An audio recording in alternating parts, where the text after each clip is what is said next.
અમદાવાદના કાપડ વેપારમાં અત્યાર સુધી મોટાભાગનો વેપાર મૌખિક ખાતરી અને ઉધારીના આધારે થતો હતો, પરંતુ અનેક વખત માલ સપ્લાય કર્યા બાદ વેપારીઓના નાણાં અટવાઈ જતા હતા, જેના કારણે વેપારીઓને ભારે આર્થિક નુકસાન સહન કરવું પડતું હતું. આ સમસ્યાના ઉકેલ માટે મસ્કતી કાપડ મહાજને ક્રેડિટ ઇન્સ્યોરન્સ યોજના અમલમાં મૂકવાનો નિર્ણય લીધો છે. મસ્કતી કાપડ માર્કેટ મહાજનના સેક્રેટરી શું કહી રહ્યા છે, આવો સાંભળીએ. અત્યારે તો અમારે આખા દેશમાં જ્યાં પણ ધારો કે કાશ્મીર જઈને બી વેચીને આવે એનો જો ઇન્સ્યોરન્સ હશે તો પણ મળશે.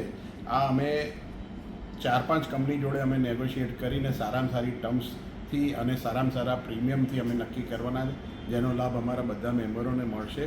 અને એમાં એ ગમે ત્યાં ઇન્ડિયામાં માલ વેચે તો એનો ફોરેન વેચે તો એનો ઇન્સ્યોરન્સ અલગ થતો હોય છે. એટલે આ ઇન્ડિયાની વાત છે, આખા ઇન્ડિયામાં આ થાય. હવે આનાથી લાભ એ છે કે કોઈ પણ ગાલખાત થાય તો આખોનો આખો આપણો લોસ રિકવર થઈ જતો હોય, જેથી પ્રોફિટ આપણો ઓછો ના થાય, આપણો વર્કિંગ કેપિટલ ડિસ્ટર્બ ના થાય, આપણો કેશ ફ્લો આપણે પ્રેડિક્શન કેશ ફ્લોનું બી ખ્યાલ પડે કે બી આવતા મહિને આપણે આ પૈસા નહીં આવ્યા તો આવી જ જવાના છે.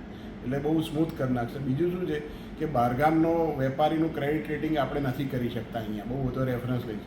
જે ઇન્સ્યોરન્સ કંપની પાસે બધી હોય છે એની પાસે ડિજિટલ ક્રેડિટ રેટિંગ હોય છે, એટલે આપણને કસ્ટમર કેટલો સ્ટ્રોંગ છે એ પણ આપણને બી માહિતી મળે.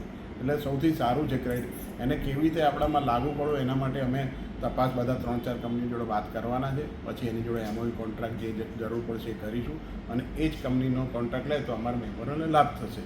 અચ્છા, વેપારીઓએ કંઈ ભરવાનું રહેશે? કારણ કે હા, એ વેપારી પ્રીમિયમ તો એમને જ વેપારી જે તેનો ધંધો છે એટલું પ્રીમિયમ, પણ અમે સારામાં સારા દરે પ્રીમિયમ મળે, સારામાં સારી ટર્મ્સ એન્ડ કન્ડિશન થાય, જેમાં અમારા મેમ્બરો છેતરાય નહીં. કારણ ઘણીવાર છેતરાય છે, પછી ઇન્સ્યોરન્સ કંપની હેરાન કરે જ્યારે ક્લેમ પાકે. એ ના થાય એના માટે અમે 4-5 કંપનીની જોડે વાટાઘાટ કરીને આ પૂર્ણ કરીશું. ऐसे ही अन्य खबरों के लिए चैनल को सब्सक्राइब कीजिए. खबरों का नोटिफिकेशन पाने के लिए बेल आइकॉन को जरूर दबाएं.